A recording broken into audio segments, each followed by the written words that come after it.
Boa tarde, começamos aqui mais um Economia em Foco e hoje nós vamos comentar, debater toda a situação que nós estamos vendo no mercado financeiro. Foi uma semana em que o Copom decidiu interromper o processo de redução da taxa básica de juros, dólar disparou, nós estamos vendo uma agitação muito forte do mercado. E nós vamos falar das implicações que isso possa ter sobre os investimentos, como planejar as finanças pessoais diante desse cenário. Nós temos aqui dois convidados, aqui do meu lado, a Analisa Blando Dalzotto, que é planejadora financeira, embaixadora da Planejar em Santa Catarina e também sócia da Par Mais Investimentos. Analisa, boa tarde. Boa tarde, Denise, boa tarde. É um prazer enorme estar aqui. E lá na ponta aqui com a gente, o André Alírio, que é operador e economista da Nova Futura Investimentos. André, muito obrigada também, boa tarde. Boa tarde, é um prazer enorme também estar aqui participando desse programa.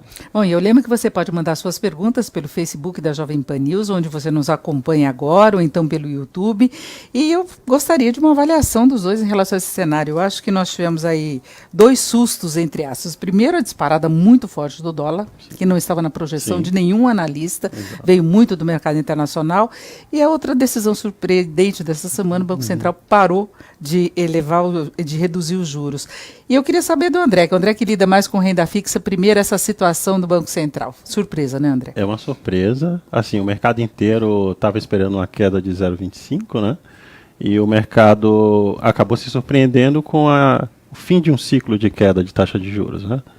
Então, assim, às vezes uma decisão, quando é tomada surpreendente no mercado, ela acaba criando uma volatilidade muito maior do que, de repente, se ele tivesse dado uma queda de 0,25. Então, isso realmente elevou o nível de volatilidade do mercado.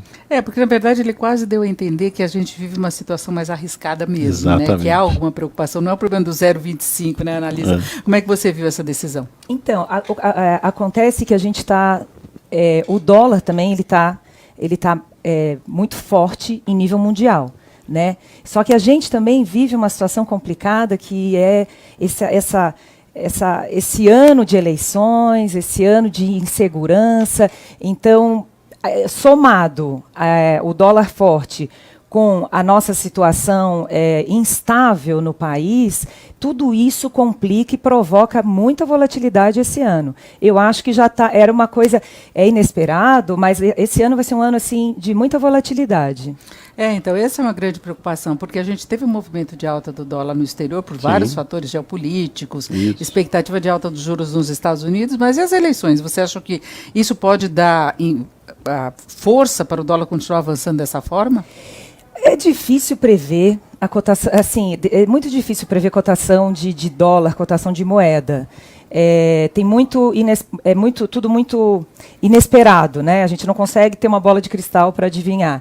Mas eu acho que pode acontecer, inclusive, do dólar diminuir um pouco, cair um pouco nos próximos dias.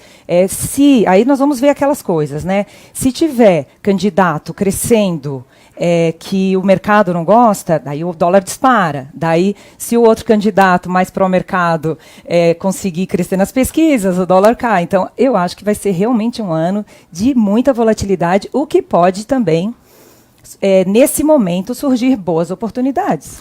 Bom, a gente viu nesta sexta-feira uma agitação muito mais forte, assim, o dólar abriu na faixa dos 3,71, bateu com muita rapidez em 3,77, isso levou à interrupção, inclusive, de negócios com títulos do governo, pela instabilidade que produziu em outras áreas. Bolsa de valores em 2 dias aí, com uma queda muito acentuada. Vocês veem a necessidade do Banco Central atuar de uma forma muito intensa, porque a visão dos analistas que operam no câmbio é que talvez o Banco Central devesse aumentar a dosagem das intervenções, da colocação de títulos. Seria um caminho entrar nessa queda de braço? Então, ele deveria ampliar, né, a oferta de swap cambial. Então, isso talvez não seja o perfil dessa diretoria do Banco Central. Talvez ele queira não ter dado essa última redução de taxa de juros justamente para tentar segurar a cotação do dólar. Mas só que o mercado exige uma ampliação dos swaps cambiais. E, aparentemente, assim, o Banco Central está querendo ver o resultado final dessa decisão. Ainda tem a ata para fazer a comunicação voltar ao normal, o mercado conseguir compreender o que o Banco Central quis dizer com essa interrupção. Ainda tem uma série de entrevistas que ele pode fazer também para tentar realinhar às expectativas do mercado. Mas, a princípio, hoje o mercado ainda exige uma ração diária maior, né, de swap cambial. E o mercado começa a testar mesmo o Banco Exatamente, Central, né? Ele vai testar. forçando a alta Isso. para ver até que ponto que o Banco Central segura e não intervém, né? Isso, exatamente.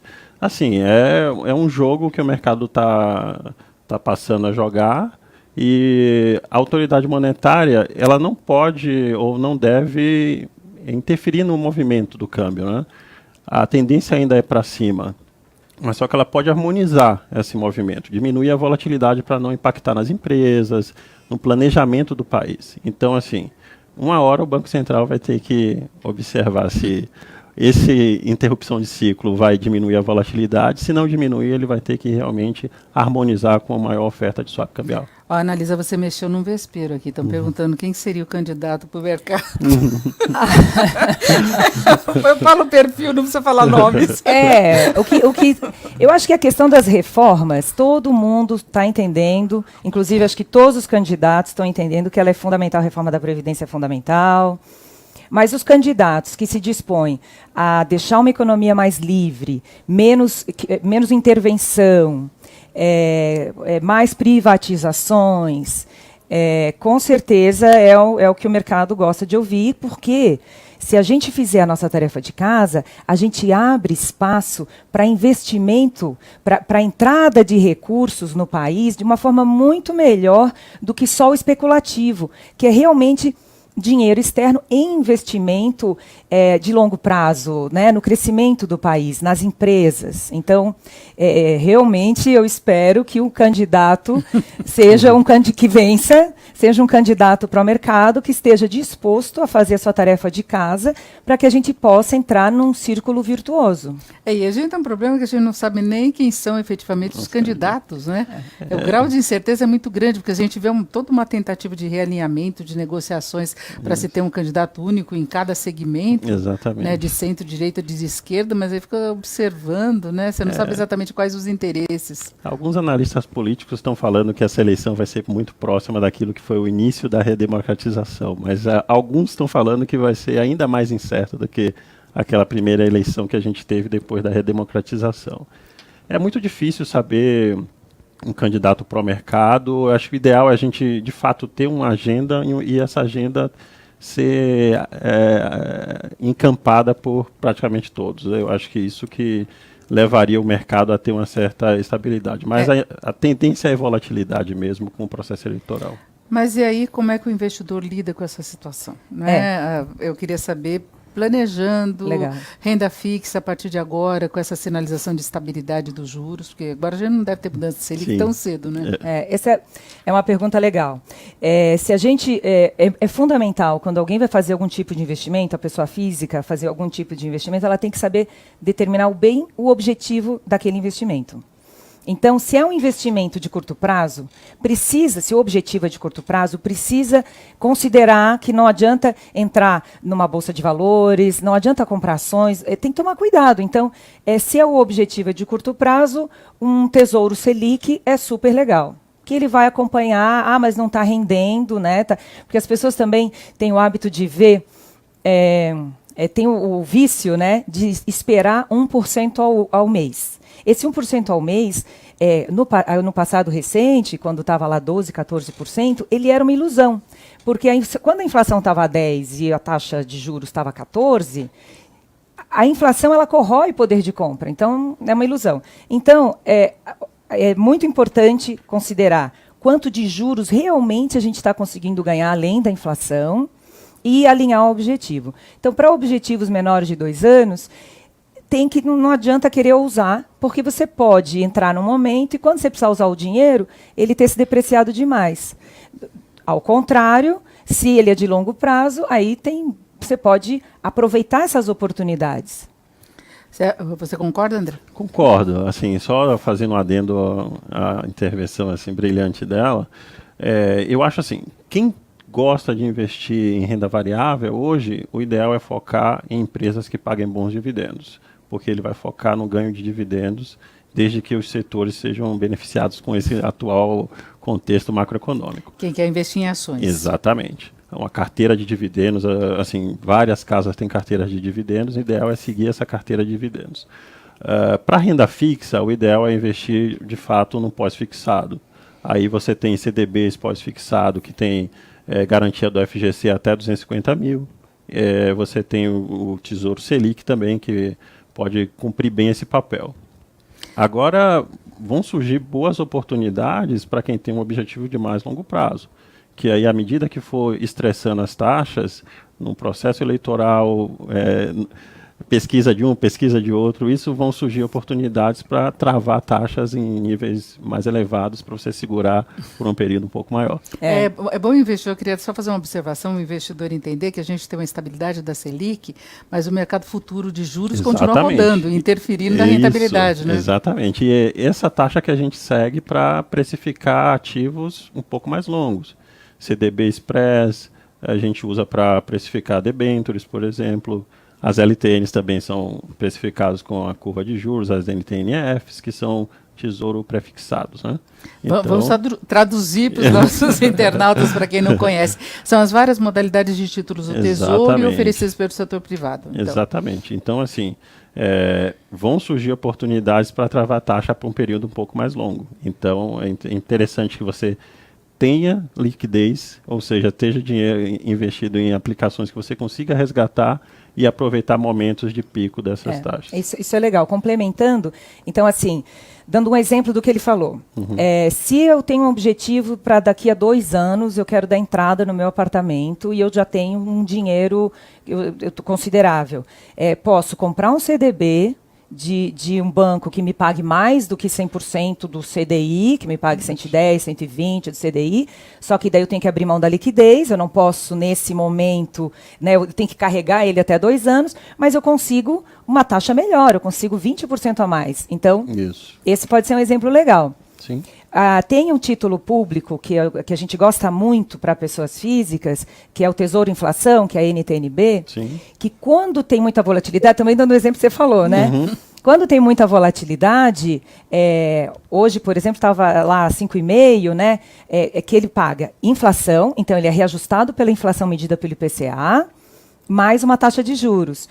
Acima de 5,5, e aí eu tenho um objetivo lá para 15 anos... Se eu comprar isso, se eu garantir essa taxa, se ela for a 6, assim, pode ser muito legal. Eu garanto essa taxa reajustada pela inflação até o vencimento. Isso para a pessoa física é muito legal. Se a gente considerar em níveis mundiais, quando a gente faz um plano de aposentadoria, dificilmente se usa uma taxa de 2% ao ano. Né? Então, porque ainda tem que pagar o imposto e a gente, quando vai falar de pessoa física, tem que considerar o quanto que sobra de dinheiro no bolso. Né? Então, conseguir 5,5%, 6%, ou acima disso ainda, se isso acontecer, que não é muito provável, é excelente, é um excelente investimento mas daí vale a pena carregar até o vencimento para não ficar exposto o sobe e desce do mercado. Né? Esse eu acho que é um cuidado que as pessoas têm que ter muito, porque teve uma época em que a NTNB ficou meio na moda. Isso. Né? Porque você tinha previsão de inflação alta, ela estava pagando juro muito alto, e muita gente comprou achando que dava para resgatar. E aí, no prazo mais curto, e você até pode, só que aí tem aquele ajuste em função de modificações de juros, e muita gente perdeu dinheiro. Exatamente, principalmente quando comprar ela abaixo. Então, assim, você vai comprar 5,5 e ela vai a 7. Se você quiser vender no meio do período, e ela é para 10 anos, fazendo bem uma conta de padeiro, você vai perder de 5 para 5,5 a 7, dá 1,5, fazendo bem uma continha de padeiro, você vai perder 1,5% ao ano até o final. Então, são 10 anos, você vai tomar uma cacetada. Assim, vai ter um abatimento pesado da rentabilidade. Aí pode ter ganho negativo. Exatamente. Isso. Você tem no fim, assim, períodos de ciclo de queda de taxa de juros, a NTNB funciona muito bem. Só que aí começa a subir, abrir a taxa de juros, no caso, aí você vai tendo um certo prejuízo. Então, é interessante você se planejar do momento certo e ver a expectativa de juros mesmo, futuro. Agora, em condições normais da economia, mesmo que a gente não tenha nada fora do previsto em relação às eleições políticas do próximo governo, o mercado já vem trabalhando há bastante tempo, por exemplo, com a possibilidade de a Selic chegar a 8% no ano que vem. Sim. Essa projeção vem sendo mantida aí no relatório Focus do Banco Central há vários meses, não é? Eu acho que desde o começo do ano, final do ano passado, já se contava com 8%. Considerando isso, que a tendência é de a taxa básica subir um pouco daqui para o ano que vem, qual seria a melhor estratégia? São as taxas pós-fixadas mesmo? Os pós-fixados. Tem também, para a pessoa física funcionar muito bem, são os fundos multimercados, não é? E a gente gosta bastante. Que no meio dessa volatilidade são os especialistas, fundos multimercado que olham o cenário macroeconômico, eles são os especialistas em se aproveitar dessas situações. Então, a gente gosta muito de fundos multimercados, e aí dependendo do andar da carruagem, né, até as eleições, até fundos que operem ações, a gente delega, dessa forma, a pessoa física delega para profissionais a gestão da sua carteira. O Valmir falou que ele consegue aqui as aplicações com rentabilidade em CDB de 11,5% ao ano. Chega a isso? Chega. No mercado chega? Chega. Você tem, com prazos acima de 2 anos, ele consegue travar uma taxa de 11%, tem até a 12%. Ou seja, é o dourado de você ter 1% de juros ao mês em CDBs pré-fixados. Mas qual a condição para fazer isso? Então, você vai comprar de um banco um CDB pré-fixado, agora com prazos de 4 anos, provavelmente 5 anos. Tá? É um prazo um pouco mais longo. Então, ele precisa se programar. Você trava mesmo, você não pode resgatar antes. Então, você não pode resgatar antes. Só o mercado secundário, se a corretora dele tiver, ou o banco tiver a possibilidade de negociar esse ativo no secundário, que ele conseguiria sair. Mas o normal é você segurar até o final. Você tem que se planejar bem para ficar 7 anos com 5 anos com um ativo. E lembrando de fazer o cálculo para que no vencimento não supere os R$250 mil, que é o que é garantido pelo Fundo Garantidor de Crédito. Porque esse é um cuidado que você deve ter, porque geralmente as pequenas instituições, elas oferecem uma remuneração maior. Isso. Agora, embora não se tenha muito barulho em relação a isso, volta e meia você tem a quebra de uma instituição, fechamento, isso, né? Exato. A intervenção do Banco Central. E aí, se você tem um fundo garantidor, está garantido. Exatamente. Agora, não são todas as aplicações, né? Não são todas as aplicações que são garantidas pelo FGC. As debêntures, por exemplo, não são. É um título de empresas. Então tem que se planejar. As letras financeiras também, que acreditam dos fundos de investimento, também não são. Mas de resto, assim, boa parte dos ativos que são oferecidos para a pessoa física são cobertos pelo FGC. Aí os CDBs, as letras LCA, LCI, LC, que são as letras de crédito, que são das financeiras, elas são cobertas pelo FGC. Agora, para o investidor mais conservador e tradicional, que é a caderneta de poupança. Nós tivemos a divulgação nessa semana do perfil aí dos investimentos, a preferência dos investidores. A caderneta ainda é. Pois né? E aí os juros pararam de cair, só que há risco de a inflação subir. Isso. Como é que fica? A caderneta continua com ganho real? Porque ela vem tendo ganho real. A vantagem da caderneta de poupança é que ela é isenta de imposto de renda. Por outro lado, em períodos de inflação, ela é muito ruim, porque ela não tem um reajuste de inflação, ela não é reajustada. O que faz um reajuste lá é a TR, que é sempre muito, muito mais baixo do que a inflação. Então, a gente acaba perdendo muito dinheiro com a caderneta de poupança. Além disso, agora, abaixo de 8,5%, ela paga 70% da taxa Selic. Então, não faz muito sentido ficar com dinheiro na caderneta de poupança. É bem melhor investir num título público, é bem melhor buscar. Para valores pequenos, pode fazer sentido deixar um tempo ali na caderneta de poupança para fazer um volumezinho, porque os investimentos melhores, quer dizer, as taxas mais baratas, você vai encontrar nas corretoras independentes. Então, se é o pequeno investidor, se é um cara pequeno, ele fazer um volume ali na caderneta de poupança pode ser legal. Aí, quando ele atingir lá 1.000, 2.000, porque ele tem o custo da TED, né? Aí ele manda o dinheiro para a corretora e faz o investimento lá via corretora, que é onde tem os melhores produtos, porque as taxas geralmente são menores, então entrega mais rentabilidade. Mas a caderneta de poupança é porque é uma questão cultural, porque não é um bom investimento. É uma questão cultural. Assim como comprar imóveis, a caderneta de poupança é uma questão cultural no Brasil e, de fato, não é o melhor, não é considerado nem investimento por alguns, né? As pessoas querem ter a casa própria antes de mais nada, né? Exato. Tranquilamente, se ele coloca num Tesouro Selic, assim, ele está muito seguro e, assim, ele está ganhando no mínimo 30% a mais ali numa conta muito grosseira do que ele está aplicando na...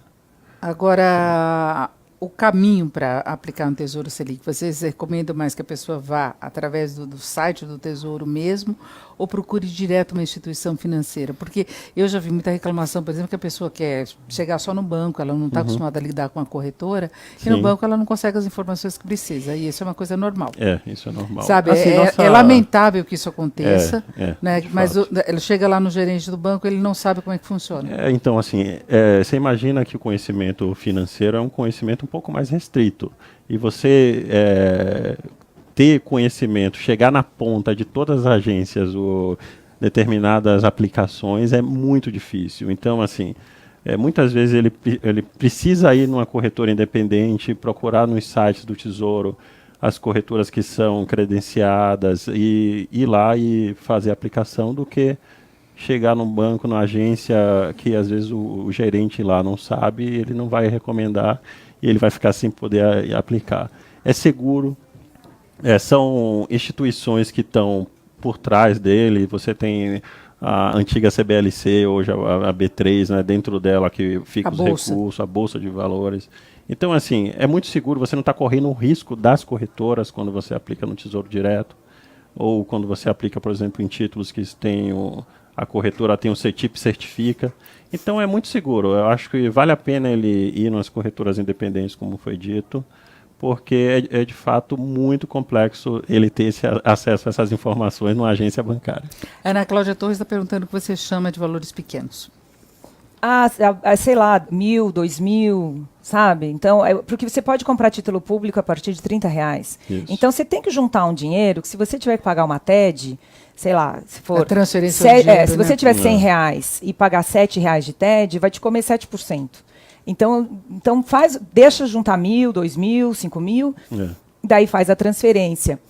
No site do Tesouro, ele já falou isso, eu vou até só reforçar, tem a lista das corretoras. E como ele falou, é extremamente seguro.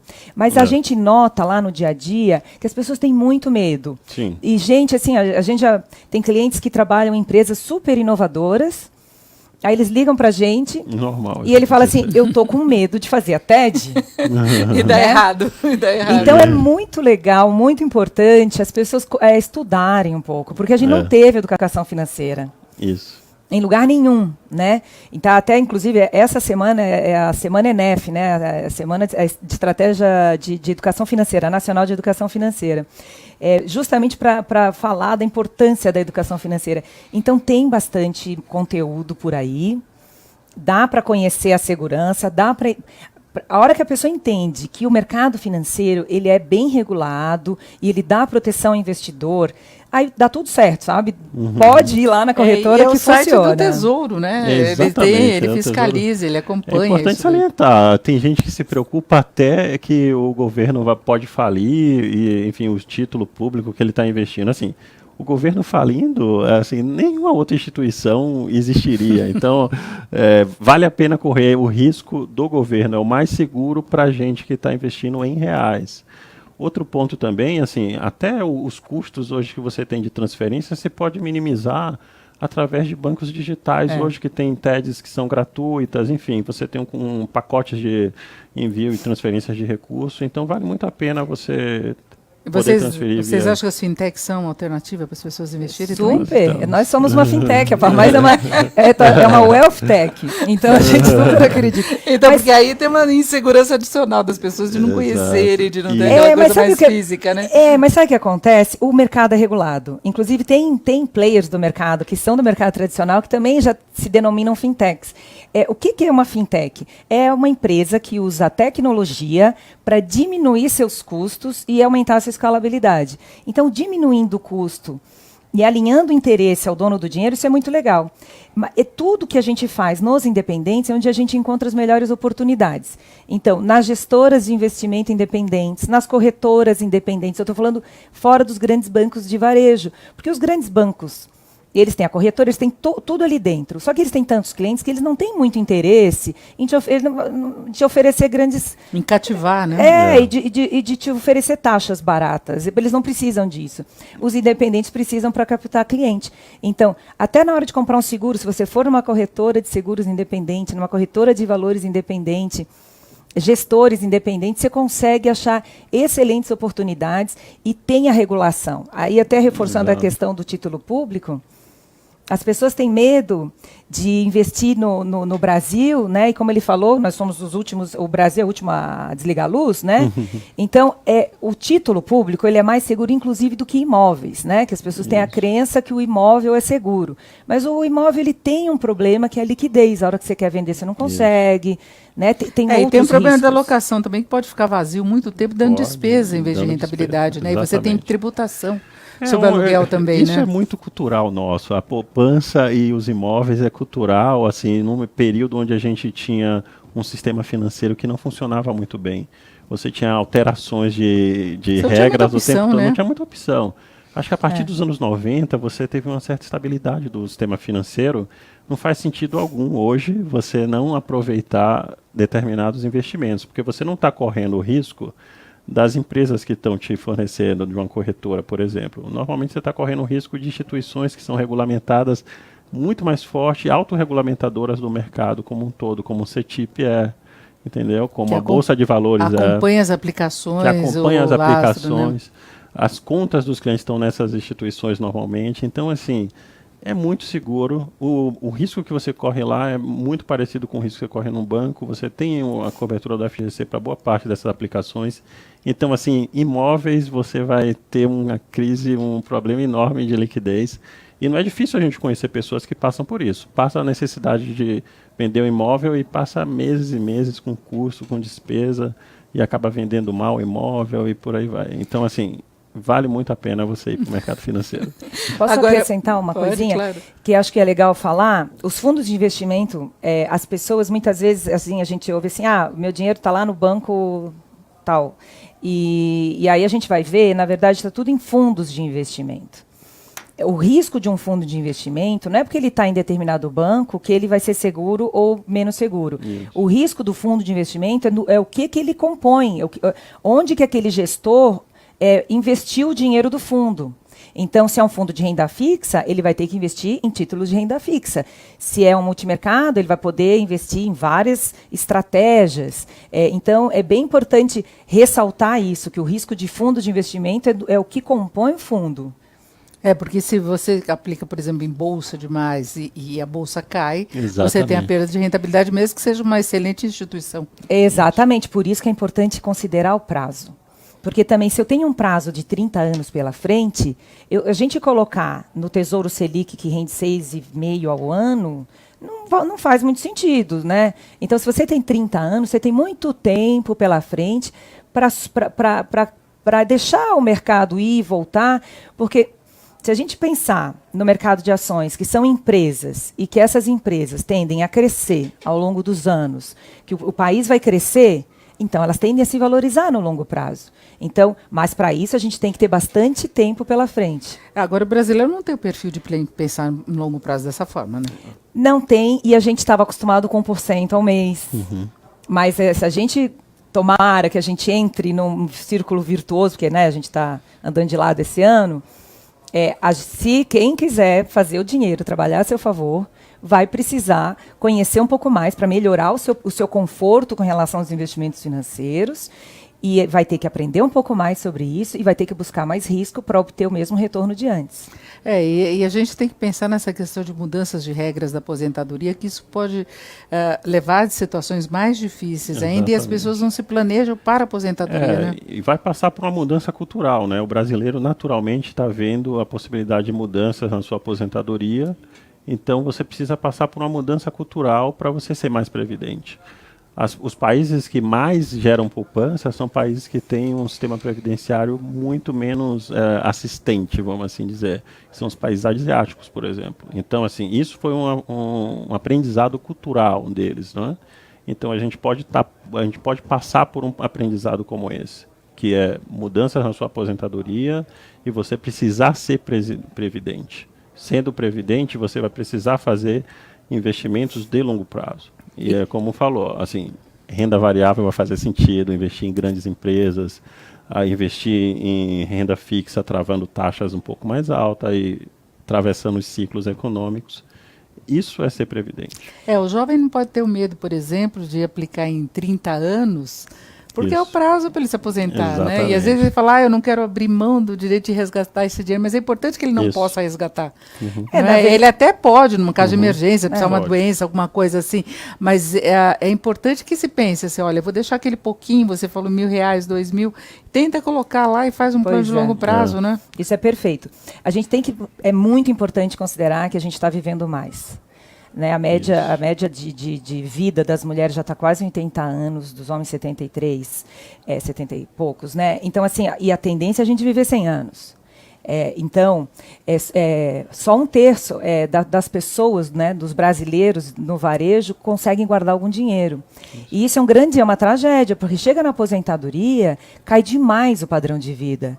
Então, não tem jeito, a gente precisa amadurecer se a gente quer ter uma qualidade de vida boa na aposentadoria, que é para isso que a gente trabalha também, né? Então, assim, precisa ter educação financeira, precisa pensar que tem que guardar um pouco, tem que gastar um pouco menos do que ganha. Quanto antes começar, mais fácil é o caminho, porque a gente tem os juros compostos, a gente tem aquela rentabilidade composta a nosso favor. Então, o esforço, a economia do dinheiro vai ser muito menor, porque a gente tem muito tempo pela frente para deixar o dinheiro trabalhar. Agora, pensando no curto prazo, né, para a gente ter uma visão do que pode acontecer com o mercado neste ano, a tendência de estabilidade da taxa básica, vocês acreditam que os juros de mercado futuro possam subir e a rentabilidade das aplicações aumentar? Isso. A tendência de curto prazo é mais volatilidade. Sendo uma tendência de maior volatilidade, o ideal é você estar num pós-fixado, num Tesouro Selic, tá? Assim, você tem a questão nossa interna, que é das eleições, que vai gerar muita volatilidade, como foi dito. Cada pesquisa que sair, cada cenário político que sair vão gerar instabilidade. Isso vai ser normal, não tem como ser diferente, porque o mundo inteiro está passando por transformações nas suas democracias, testes nas suas democracias. Então, assim, no Brasil não vai ser diferente. E, além disso, você ainda tem um elemento surpresa, que é um presidente dos Estados Unidos atuando de forma geopolítica, assim, de forma bem errática, vamos assim dizer, ou muito incerta. Então, isso está gerando também muita volatilidade nos mercados de commodities internacionais, e isso pode ampliar expectativas de inflação. Isso tudo entra na nossa curva de juros. Então, a gente tem que estar preparado para isso, tanto no sentido de estar líquido, para aproveitar boas taxas, tá? E também para aproveitar a abertura de taxa no final com os pós-fixados. Tem muita gente que defende o Trump, acha que a postura dele é de difícil a América em primeiro lugar, Exato. Só que o mundo que se dane, né? Porque é isso que nós estamos Exatamente. vendo. Porque foram sucessivas medidas. Exato. Ele que iniciou essa turbulência toda que nós temos no mercado. Porque já havia previsão de alta dos juros nos Estados Unidos. Exatamente. Isso estava no preço. Estava no preço. Mas não estava no preço conflitos com a Coreia, ainda Não. que não se chegue a um conflito de fato. A mudança da embaixada para Jerusalém, lá em Israel, não se esperava que ele saísse do acordo nuclear com o Irã, Exato. não é? Que começasse uma guerra comercial com a China e com outros países. Então é uma situação difícil, É uma situação difícil, é imprevisível também, porque muitas pessoas caracterizam ele, estudam ele, vê como que ele negocia as coisas, né, no ponto de vista empresarial, e isso ele está transferindo também para a presidência da República, né? Então, como que se dá o processo de negociação dele? E isso tem gerado instabilidade até onde estava estável, né? Você tinha problemas que estavam distensionando, ele amplia um pouco mais a tensão, como o caso das Coreias. Então, isso tem gerado ampliação dos preços das commodities lá, Aqui a gente tem um pass-through, né, a passagem dos preços internacionais para dentro, né, do Brasil, um pouco mais acelerada por conta da nova política de preço da Petrobras.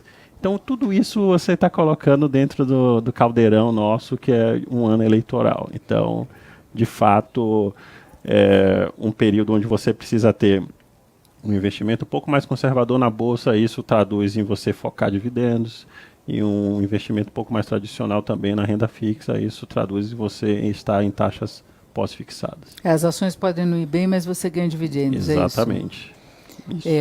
Agora, em relação ao dólar, que é uma pergunta e constante das pessoas em relação ao dólar, se pode subir mais ou não, porque pegou muita gente de surpresa. A gente teve uma certa acomodação do dólar, que coincidiu também com uma certa recuperação de poder de compra, né, e as pessoas se sentiram mais seguras para planejar viagens para o exterior. Nós temos o pessoal que vai para a Copa, tem férias de julho, a gente já marcando férias no final do ano, e dólar e euro subindo muito.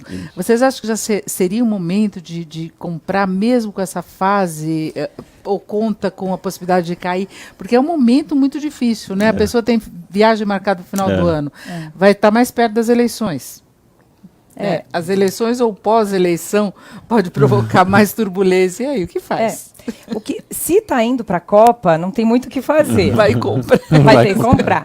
Mas mesmo quem está planejando as férias de final de ano, vai fazendo o preço médio, vai comprando. Tem dinheiro, compra dólar, tem dinheiro, compra dólar, porque é a melhor forma, porque ninguém consegue saber o câmbio direito. E como ele falou, é uma turbulência enorme em nível mundial, a gente está passando por eleições. Então vai comprando, vai fazendo o custo médio, tentar já ter o dólar suficiente, ter a moeda suficiente que você vai precisar para os gastos na viagem, para evitar de usar o cartão de crédito, porque daí é mais certeza ainda que você não sabe quanto você vai pagar. E tem imposto ainda. E ainda tem o IOF de 6,38%. Eu vou colocar uma questão aqui, porque tem muitos internautas falando disso, que eles acham que a solução para pacificar o mercado, tranquilizar tudo, é Bolsonaro. Bolsonaro resolve, Bolsonaro vai. Tem alguma possibilidade do mercado se acalmar com Bolsonaro, na visão de vocês? Então, eu acho que o mercado de capitais, ele não deve trabalhar com um candidato A ou B. A gente tem, na realidade, trabalha com perfil, né? A gente trabalha com perfil e a gente trabalha também com agenda, né? Os candidatos atendendo a determinada agenda nossa, de maior liberdade dos mercados, enfim. Eu acho que essa eleição, mesmo os principais especialistas achando que vai ser para um candidato reformista e um não reformista, eu acho que vai ser para um reformista mais acelerado, um reformista menos acelerado. Eu acho que vai ser um tema que todos vão ter que encampar, mas de diferentes níveis de velocidade, né? Então eu acho que no final o que importa assim, para o mercado é que você tenha candidatos que atendam a determinada agenda econômica. Não vai ser, eu acho que um A ou B, ou um ou outro. As paixões hoje também são muito grandes por determinados candidatos. Então, exatamente por isso que eu estava citando, porque ele tem um fã-clube, né, na internet, que exatamente, é uma coisa complicada. Então, as pessoas só colocam um nome sem avaliar possíveis consequências. Né? Isso. Eu acho que tem umas certas semelhanças aí de alguns candidatos com aquele clima de expectativa negativa que foi criado na primeira eleição do ex-presidente Lula. Sim. E aí ele quis mostrar que veio. Ele teve a carta, o povo brasileiro, para acalmar. Isso. E depois ele assumiu uma gestão muito parecida com o governo anterior, para dar a entender. Né? Não estou colocando aqui a questão política, mas eu acho que os presidentes percebem que se bater de frente com as expectativas fica mais difícil administrar. Fica mais difícil administrar, eu concordo. Eu acho que a gente tem que fazer, é muito importante que a gente faça a nossa tarefa de casa, de estudar bem os candidatos, o que eles estão falando, o que eles não estão falando, e se eles vão ter condições de governar também. Não adianta um candidato ser eleito se ele não tem aliados no Congresso, que dele não vai conseguir passar nada, né? Então é fundamental que a gente assuma o Brasil como nosso e a gente estude melhor e ouça com o ouvido tranquilo, porque está muito polarizado, as pessoas estão muito inflamadas, né? E isso não é bom para a gente. Então a gente precisa realmente escutar qual que é a plataforma, o que está pretendendo fazer, estudar. entender que talvez a gente tenha que votar de forma útil, fazer bem e votar, porque eu também tenho visto, tem muita gente que fala que não vai votar. Isso aí é a pior coisa que pode acontecer no nosso país. É omissão. Não é bom você se abster do processo eleitoral. Vai lavar as mãos. Eu acho que... E aí depois vai reclamar. Vai ser um cenário realmente muito difícil de você identificar quais são as candidaturas. Você tem uma candidatura que às vezes não decola, aí o próprio partido já quer trocar. Então, assim, vai ser muito difícil, eu acho, essa eleição, a gente avaliar previamente as candidaturas. Exato. Eu acho que tem muita gente também que aproveita para se... As novas regras também estão muito... As campanhas são mais curtas, então vai ser muito mais acelerada. Então, assim, a gente vai exigir da gente, como eleitor, uma avaliação rápida, não é? E se ele realmente atende a determinados critérios ou tem no seu programa uma agenda realmente que faça com que a economia deslanche. Eu acho que tem muito pré-candidato que acho que não vai sair candidato. Está sonhando ainda com uma popularidade que não vai alcançar. Essa eleição, acho que a tônica vai ser essa, vai ser uma eleição acelerada, rápida. A gente só vai ter o quadro eleitoral, de fato, muito próximo das eleições. Então, para a gente, realmente, vai ser um período de instabilidade. O mercado tem uma máxima, né? Qualquer certeza é melhor do que uma incerteza. Então, assim, eu acho que vai ser uma incerteza até o final, basicamente. Deve ser um ano bastante difícil, que deve ter implicações aí na gestão da cena. Já começou a ter, né? Lógico. Já tem, diretamente ou não, mesmo que se fale que o dólar está subindo em todos os países, o Brasil, a gente tem momentos de oscilação mais pesada em função de noticiário. Local.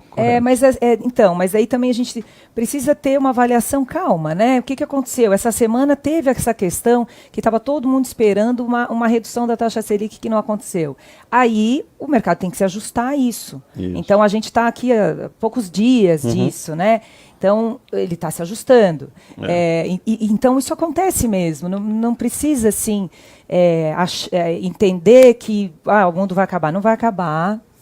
Essa volatilidade é uma volatilidade esperada diante, né, de todo o cenário que a gente já falou. E o que a gente tem que fazer, eu concordo, que tem que ter liquidez para poder aproveitar a oportunidade, que eu acho que vai ter muita oportunidade então tem que ter muita calma. Não é travar tudo, é isso. Eu acho que esse capítulo do câmbio, ele pode se fechar, mesmo que a tendência seja de alta, vai fechar quando o Banco Central voltar ao mercado e explicar como foi a comunicação dele. Talvez ele precise só explicar a comunicação, a gente até entende a decisão da manutenção do final do encerramento do ciclo de queda de juros.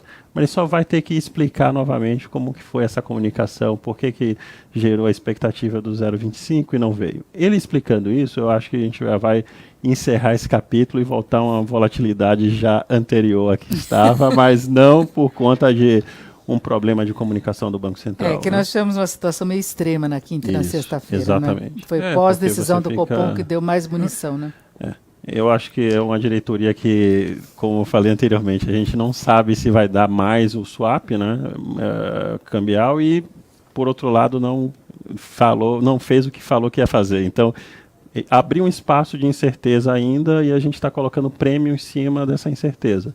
À medida que ele for explicando exatamente por conta dessa decisão, o que tomou, com a ata e com diversas outras, provavelmente vai aproveitar as aparições para explicar um pouco melhor. Eu acho que talvez o mercado volte a subir, mas uma volta talvez menor. Sem tanta... Até o próximo capítulo. Até o próximo capítulo, é sempre assim. Nós vamos terminando por aqui o Economia em Foco de hoje. Eu quero agradecer muito os nossos convidados, o André Alírio, que é operador e economista da Nova Futura Investimentos. André, muito obrigada. Obrigado. E a Analisa Blando Dalzotto, que é planejadora financeira, embaixadora da Planejar em Santa Catarina, ela vai para Santa Catarina agora, e sócia da Par Mais Investimentos. Muito obrigada, Analisa. Eu que agradeço.